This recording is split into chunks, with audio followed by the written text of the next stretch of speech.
بسم الله الرحمن الرحيم.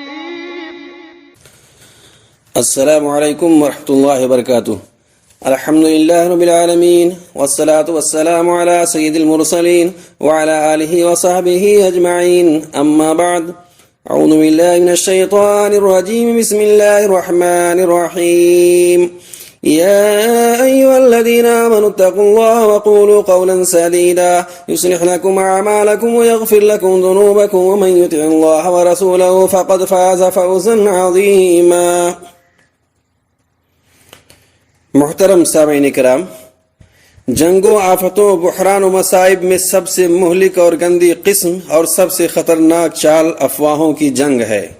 یہ تباہی مچانے والا سب سے زبردست اسلحہ ہے اور اس کی تاثیر سب سے بڑھ کر ہے. آج ہر کس و ناکس افواہوں کی سرد جنگ سے پریشان ہے. ڈر ہے کہ یہ بیماری کہیں امت کی روح کو نہ ختم کر دے، جو افراد کی کامیابی کا ستون، معاشروں کے امن و استقرار کی بنیاد اور ان کی عزتوں اور شان و شوکت کا ذریعہ ہے. میرے بھائیوں اور بزرگوں، جب اسلام آیا تو اس نے افواہوں اور ان کے پیچھے کام کرنے والوں کے بارے میں بڑا سخت موقف اختیار کیا. اس کی نشر و اشاعت کو ذلیل حرکت، منفی کردار اور اخلاق جمیلہ کے ضد قرار دیا.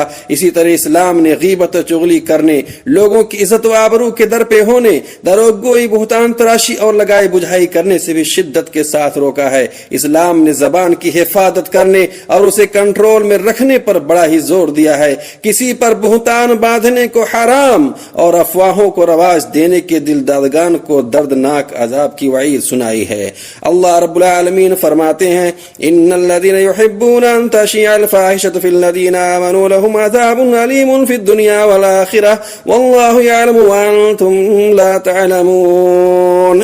جو لوگ مومنوں کے درمیان بے حیائی پھیلانے کے آرزو مند رہتے ہیں، ایسے لوگوں کے لیے دنیا اور آخرت میں دردناک عذاب ہے.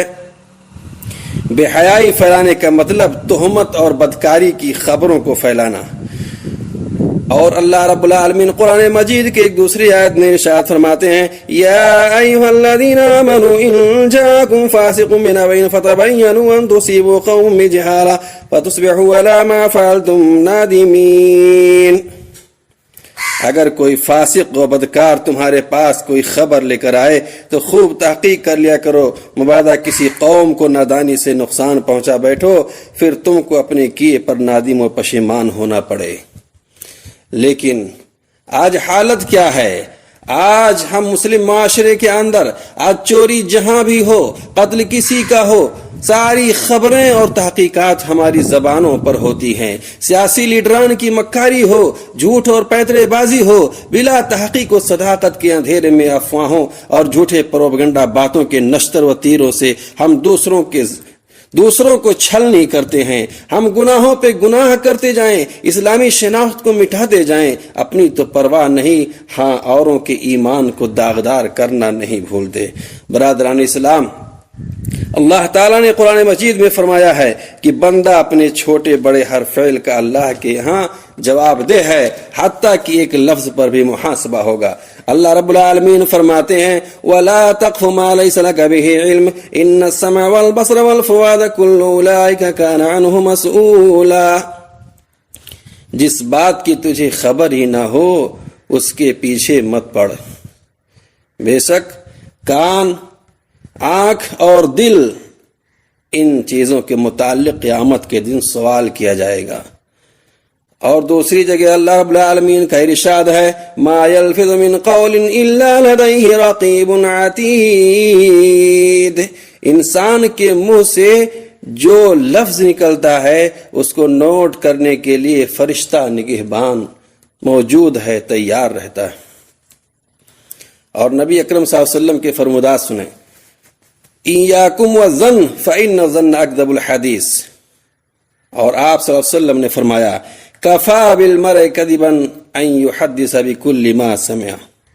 محترم حضرات، خود گرد، چغل خوروں اور افواہیں پھیلانے والوں، بے سروپا خبروں کے بیان کرنے والوں کو روکنے اور معصوم بری اور شریف لوگوں کے خلاف جھوٹے الزامات لگانے والوں کی تربیت کرنے کے لیے نبی اکرم صلی اللہ علیہ وسلم نے فرمایا: کیا میں تم میں سے بدترین لوگوں کی خبر نہ دوں نبی صلی اللہ علیہ وسلم نے کہا صحابہ کرام سے کیا میں تم اسے بدترین لوگوں کی خبر نہ دوں؟ صحابہ کرام نے عرض کیا کیوں نہیں اے اللہ کے رسول صلی اللہ علیہ وسلم؟ تو آپ صلی اللہ علیہ وسلم نے فرمایا المشاؤون بالنمیمہ المفسدون بین الاحبہ الباغون للبراء لعنتا، چغلی و غیبت کرنے والے، پیار و محبت کرنے والوں میں تفریق و بگاڑ پیدا کرنے والے، اور بے قصور و بری لوگوں کے لیے تکلیف کا باعث بننے والے۔ آج معاشرہ میں کتنے لوگ ایسے ہیں کہ دلالی، چغل خوری، غیبت و ضلالت، حقد و حسد کی بیماری ان کے ہاتھوں تک سرایت کر چکی ہے۔ جب تک کسی کو پروپگنڈا باتوں اور اپنے لفظوں سے اذیت نہ پہنچا لیں، لوگوں کے اندر فتنہ و فساد پیدا نہ کر لیں، کسی کی شرافت و دینداری کو نہ حق داغدار نہ کر دیں، تب تک ان کا کھانا ہی ہضم نہیں ہوتا ہے، ان کے پیٹ میں ایٹھن سا بنا رہتا ہے۔ ایسے لوگوں سے میں کہنا چاہتا ہوں سنو میرے بھائی، لفظوں کے تو دانت نہیں ہوتے ہیں، لیکن جب کاٹتے ہیں تو جسم کو نہیں سیدھا روح کو زخمی کر جاتے ہیں۔ کہا جاتا ہے کہ تلوار کا زخم بھر جاتا ہے مگر زبان کا زخم کبھی نہیں بھرتا۔ برادران اسلام، افواہوں کی تاریخ بہت پرانی ہے۔ دین کے دشمن اور یہودی قوموں نے بڑی بڑی افواہیں پھیلائیں تاکہ کسی بھی طرح دعوت اسلامیہ کو نقصان پہنچائیں اور دینی کام کرنے والے لوگوں کی شخصیتوں کو مشکوک و غیر معتبر بنا دیں۔ ان کی افواہوں سے اور خود انبیاء کرام علیہ السلام بھی محفوظ نہ رہ سکے۔ حضرت عیسیٰ علیہ السلام اور ان کی والدہ حضرت مریم علیہ السلام کے خلاف بدزبانی کی گئی اور افواہیں پھیلا کر ان کی کردار کشی کی گئی۔ حضرت یوسف علیہ السلام کے خلاف زہر اگلا گیا اور امام الانبیاء حضرت محمد صلی اللہ علیہ وسلم کو بھی معاف نہ کیا گیا۔ آپ کو جادوگر، کاہن، مجنون اور پاگل کہا گیا، اور آپ صلی اللہ علیہ وسلم کی ذات گرامی اور ام المومنین حضرت عائشہ رضی اللہ تعالیٰ عنہ پر جھوٹی تہمت کے واقعہ نے تو پورے مدینہ اور مسلم معاشرہ کو ہلا کر کے رکھ دیا۔ ام المومنین حضرت عائشہ رضی اللہ عنہ بیان فرماتی ہیں کہ مہینہ بھر ام المومنین حضرت عائشہ رضی اللہ تعالیٰ عنہ بیان فرماتی ہیں کہ مہینہ بھر نہ میرے آنسو تھمے اور نہ میری آنکھ ہی لگی، یہاں تک کہ اللہ تعالیٰ نے 7 آسمانوں سے کے اوپر میری برات نازل فرما دی۔